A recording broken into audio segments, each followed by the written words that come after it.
Hello दोस्तों, मैं स्नेहा आपका वेलकम करती हूँ अपने यूट्यूब चैनल टेक्सविल में। आज का जो हमारा टॉपिक है वो है डेटा कलेक्शन।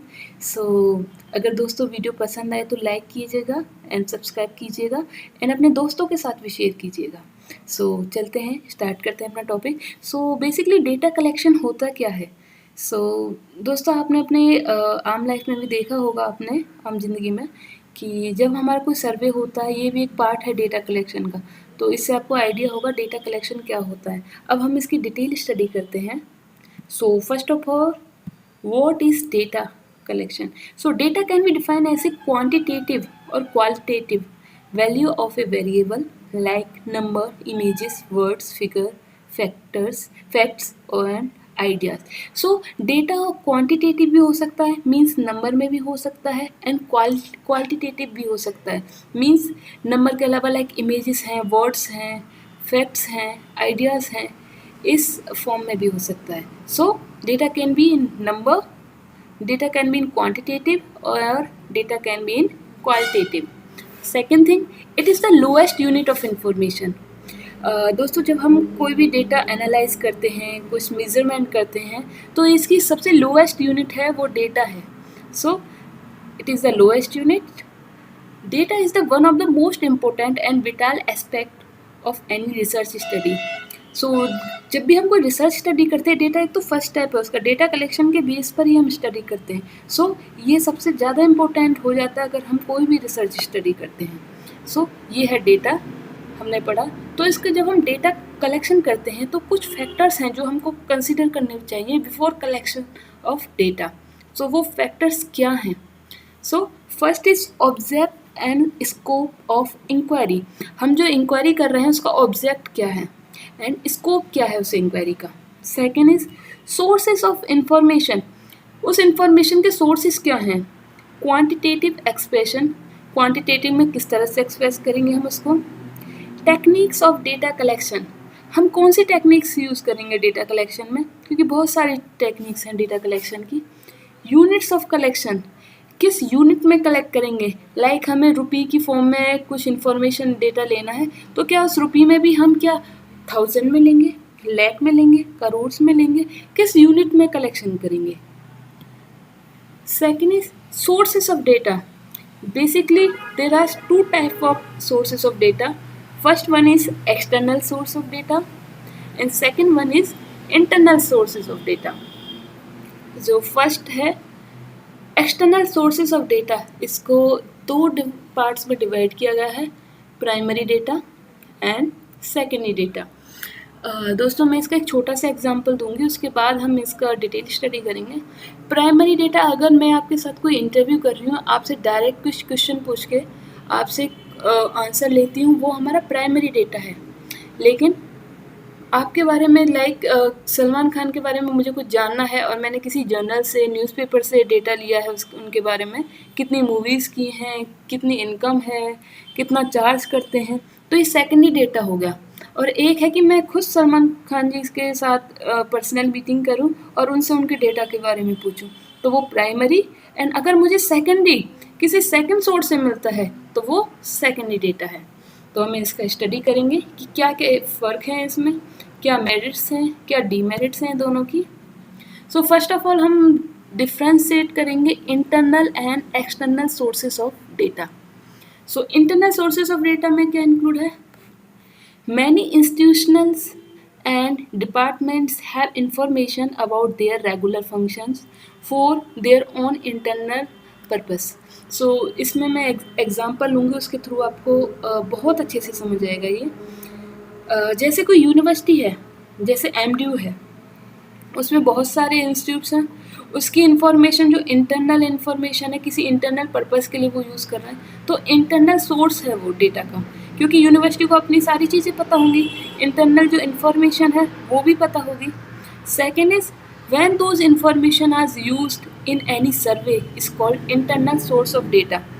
फॉर एग्जाम्पल के लिए, अगर MDU में कोई भी सर्वे हो रहा है, उसके लिए उस इंटरनल इन्फॉर्मेशन को यूज़ किया गया है, तो वो कहलाएगा internal sources of data. Like social welfare society है, एंड अगर हम कॉलेज के लिए या यूनिवर्सिटी में कुछ ऐसी पॉलिसी लाना चाहते हैं जिसके लिए हमको सर्वे करना चाहते हैं, कोई स्टूडेंट पे सर्वे करना चाहते हैं, कोई एग्ज़ाम का पैटर्न चेंज करना चाहते हैं, उनके पॉइंट जानना चाहते हैं इसके रिगार्डिंग, क्या स्टूडेंट सोचते हैं इसके रिगार्डिंग, तो इस तरह के हम सर्वे भी कर सकते हैं कॉलेज में। तो इस तरह के सर्वे हो सकते हैं या फिर कोई और भी सर्वे हो सकते हैं, लेकिन जो इंटरनल पर्पस के लिए सर्वे किए जाते हैं वहाँ पे इंटरनल इंफॉर्मेशन यूज़ की जाती है, तो वो है internal source of data. And second is external sources of data. अगर यूनिवर्सिटी के बारे में मुझे मैगजीन से, कोई बुक्स हैं, न्यूज़पेपर हैं या फिर अदर सोर्सेज हैं उनके रिगार्डिंग, या फिर कोई एजेंसी हैं जो इन्फॉर्मेशन प्रोवाइड कराती हैं, उनके थ्रू पता चलता है, तो मीन्स एक्सटर्नल, बाहर का सोर्स है, so that is called external sources of data.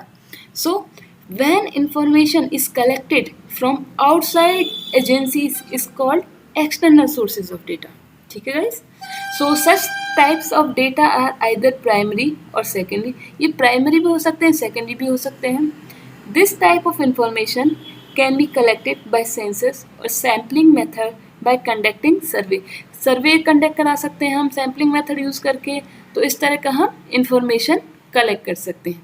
तो आई होप गाइस आपको इंटरनल और एक्सटर्नल सोर्सेज ऑफ डेटा में डिफरेंस पता चल गया होगा। अब हम स्टडी करेंगे प्राइमरी डेटा क्या होता है। So data that has been collected from first hand experience. First hand experience guys, I hope आप समझ रहे हो। मैंने किसी के साथ क्वेश्चनरी शेयर किया या फिर उससे इंटरव्यू शेयर किया, इंटरव्यू के थ्रू मैंने जितने भी क्वेश्चन पूछे उन्होंने डायरेक्ट जितने भी आंसर दिए, मीन्स फर्स्ट हैंड, सिर्फ मैंने उनसे पूछा और मुझे आंसर मिला। सो ये क्या है? First hand experience is known as primary data. So इसकी जो रिलायबल है, क्योंकि मैंने पूछा मुझे आंसर मिला, ऐसा नहीं कि किसी और ने पूछा उसके बाद किसी और को बताया, उसके बाद ये कोई चेन बन के लास्ट में मेरे पास आंसर आया, ऐसा तो है नहीं। इसमें मैंने पूछा डायरेक्ट और डायरेक्ट ही मुझे आंसर मिला, इसका मतलब ये रिलायबल है, ऑथेंटिक है, एंड ये कहीं पब्लिश भी नहीं हुआ रहता, नॉट बीन पब्लिश्ड एनीवेयर। तो इस तरह से प्राइमरी डेटा की जो जहाँ भी हमें ज़्यादा रिलायबल चाहिए डेटा एंड ऑथेंटिक चाहिए, तो वहाँ पे हम प्राइमरी डेटा का यूज़ करते हैं। So as comparison to secondary, primary data ज़्यादा रिलायबल होता है। Second is primary data has not been changed और altered by human being, therefore its validity is greater than secondary data. So ये second advantage है primary data की एक तरह से। प्राइमरी डेटा अगर मैंने ही कलेक्ट किया तो मुझे ही इन्फॉर्मेशन चाहिए, मैंने रिसीव कर ली, मैं चेंज तो करूँगी नहीं, उसको नहीं ऑल्टर करूँगी। अगर ये कहीं 10 लोग अलग अलग 10 लोगों के चेन में होके आता तो हो सकता है हर कोई अपने पॉइंट के अकॉर्डिंग उसे चेंज करता, ऑल्टर करता, लेकिन ये डायरेक्ट कलेक्ट हुआ है तो इसकी जो वैलिडिटी है वो भी ज़्यादा है as comparison to secondary data. Okay दोस्तों, अगर आपको कोई भी क्वेश्चन रहता है किसी भी टॉपिक में या फिर कोई भी फैक्ट समझ नहीं आता तो आप मुझे प्लीज़ कमेंट बॉक्स में टाइप कीजिए, मैं आपका इमीडिएटली रिप्लाई करूँगी। कोई भी आप क्वेश्चन टाइप कर सकते हैं या फिर कोई भी टॉपिक जिसमें आपको इशू आ रहा है, चाहे वो अकाउंट्स का हो, चाहे वो बिजनेस का हो, चाहे वो इकोनॉमिक्स का हो, तो आप वहाँ टाइप कीजिए, मैं आपके लिए सेपरेट वीडियो बनाऊँगी उसके लिए, एंड ट्राई करूँगी कि अगर पॉसिबल हुआ तो वहीं करूँगी, वहीं आपको कमेंट का रिप्लाई करूँगी। अगर तब भी आपको कोई प्रॉब्लम आती है तो मैं उस टॉपिक पे जल्दी से जल्दी आप सबके लिए वीडियो लाने की कोशिश करूँगी। सो प्राइमरी डेटा हमने पढ़ लिया क्या होता है प्राइमरी डेटा, बट इसके बाद है इसके मेथड क्या हैं, हम इसको कलेक्ट कैसे करते हैं।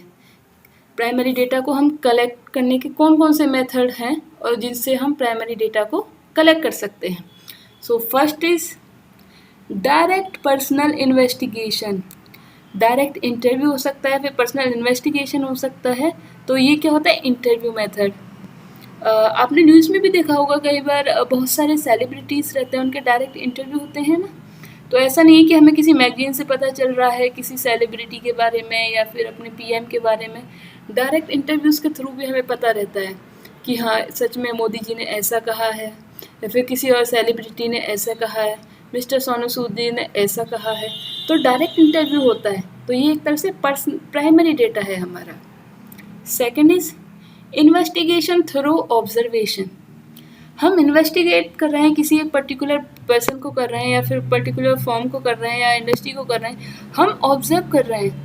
लाइक हम इसमें एग्जांपल दे सकते हैं, लाइक एक बच्चा है, हम उसको ऑब्जर्व कर रहे हैं, या फिर टीचर क्लास में ऑब्जर्व करता है कुछ बच्चों को ना कि पहले कैसे इम्प्रूवमेंट है। वो उनसे कोई पर्सनल क्वेश्चन नहीं पूछ रहा, वो सिर्फ ऑब्जर्व करता है कि इसकी परफॉर्मेंस कैसे इंक्रीज हो रही है, उनका रिजल्ट देखता है, क्लास में परफॉर्मेंस कैसे बढ़िया हो रही है।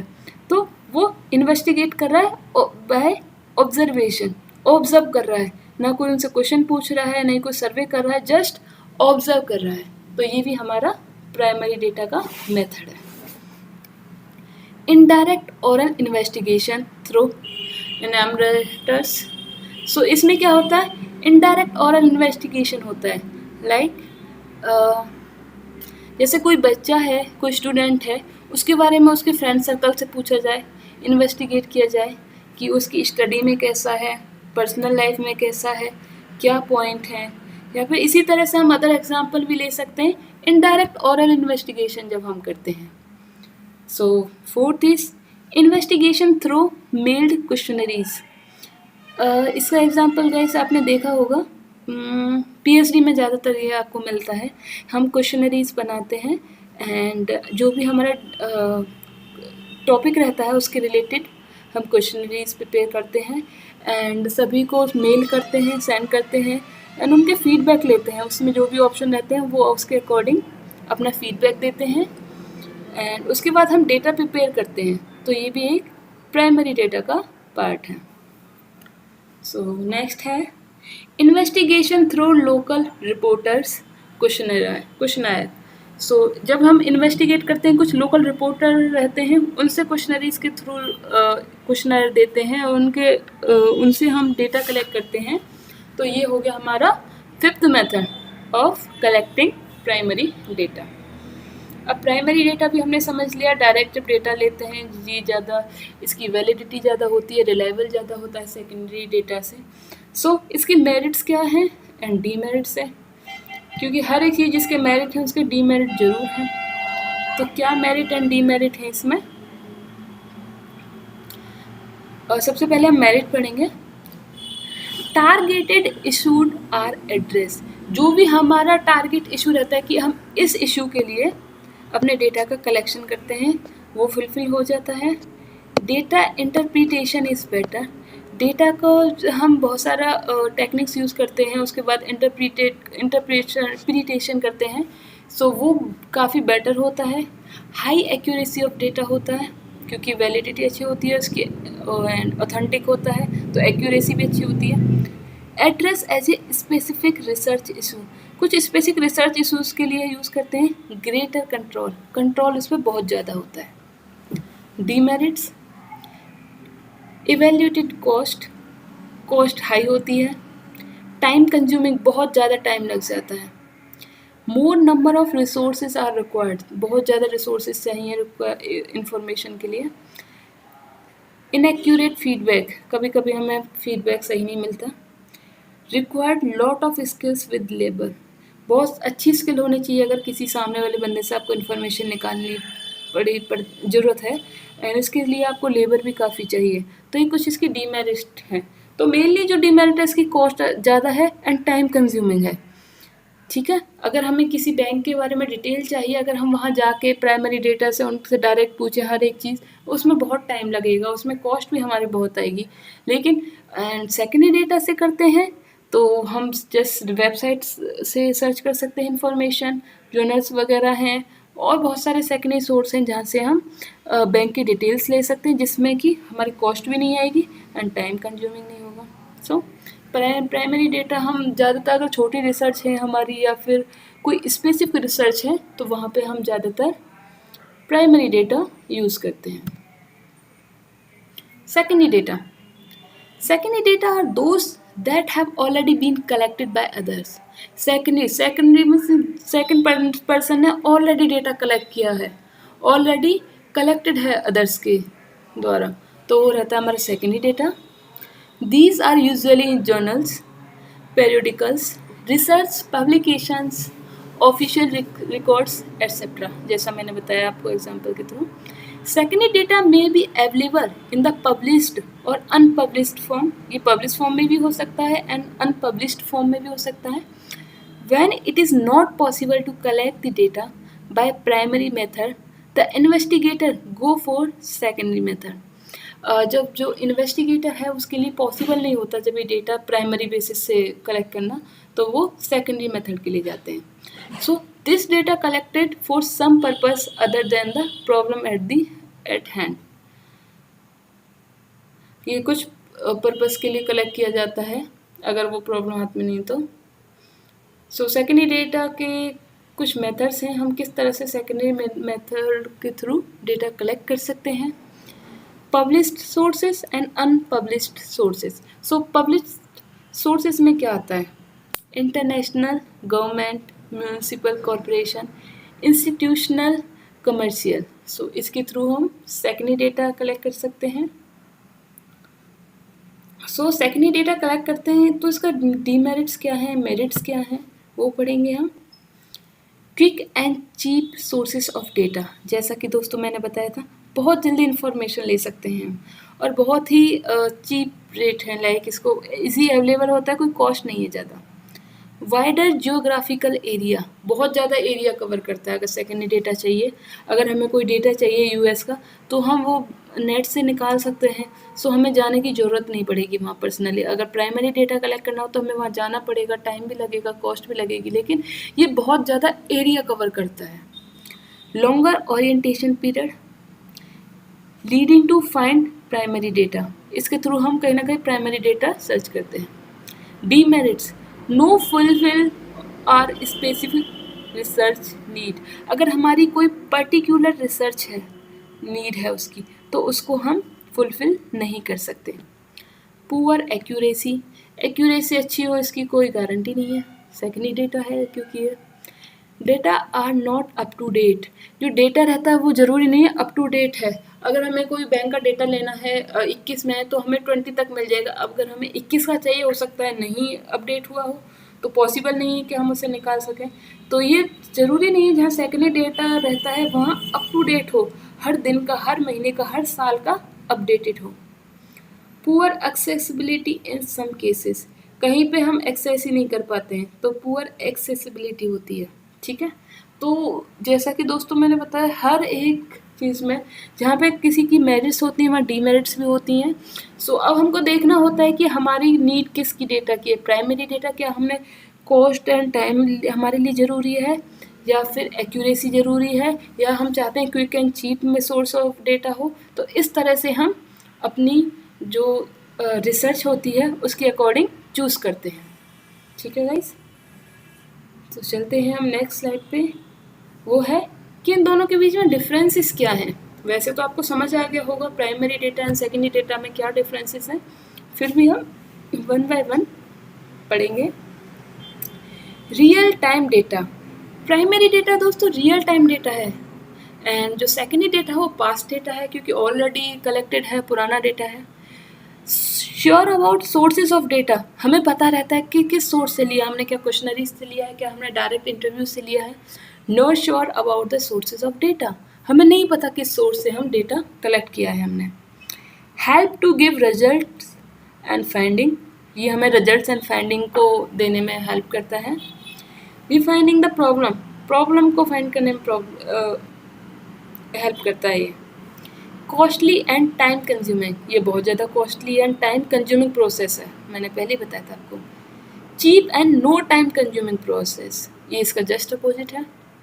Avoid biasness of responses data, इसमें बाइसनेस नहीं होती, किसी का फेवर नहीं होता कि मुझे बंदा अच्छा लगता है कि मैं उसके अकॉर्डिंग उसका इंटरव्यू चेंज कर दूँ या फिर ऑल्टर कर दूँ, ये पॉसिबल नहीं। बाइसनेस नहीं होती, जो एक्चुअल में होता है वो ही हमको कलेक्ट करना होता है। Can not known in data बाइसनेस और नॉट, हम इसमें जान ही नहीं सकते कि डेटा बाइसनेस है या नहीं है, बाइस्ड है या नहीं है। मोर फ्लेक्सिबल, ज़्यादा फ्लेक्सिबल होता है, अपने फॉर्म्स में हम इसे फ्लेक्सिबल कन्वर्ट कर सकते हैं, बट लेस फ्लेक्सिबल, ज़्यादा फ्लेक्सिबल नहीं होता। जिस फॉर्म में जैसे अवेलेबल होता है हमें उसी तरह लेना पड़ता है। लाइक अगर हमें एक क्लास है उसमें कितने स्टूडेंट्स हैं उसके अकॉर्डिंग हम उसमें एज वाइज भी कर सकते हैं, डेटा कलेक्ट कर सकते हैं।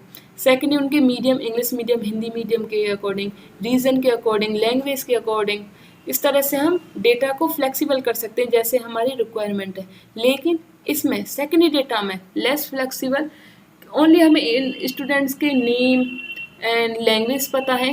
तीसरी चीज़ हमें चाहिए उसकी रीजन क्या है, स्टेट क्या है, तो हम उसमें ऐड नहीं कर सकते क्योंकि हमें सिर्फ इतना ही अवेलेबल है। So it is less flexible. So दोस्तों मैं उम्मीद करती हूँ आपको समझ आ गया हो सारा। एंड अगर फिर भी आपको कोई प्रॉब्लम हो किसी भी टॉपिक में तो आप मुझे कमेंट कर सकते हैं। तो एंड तब तक के लिए आपके लिए बहुत बहुत शुक्रिया।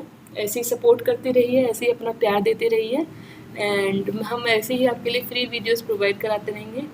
And if you want to go for more information, please visit our website, that is study.taxfield.in. Thank you guys. Have a great day.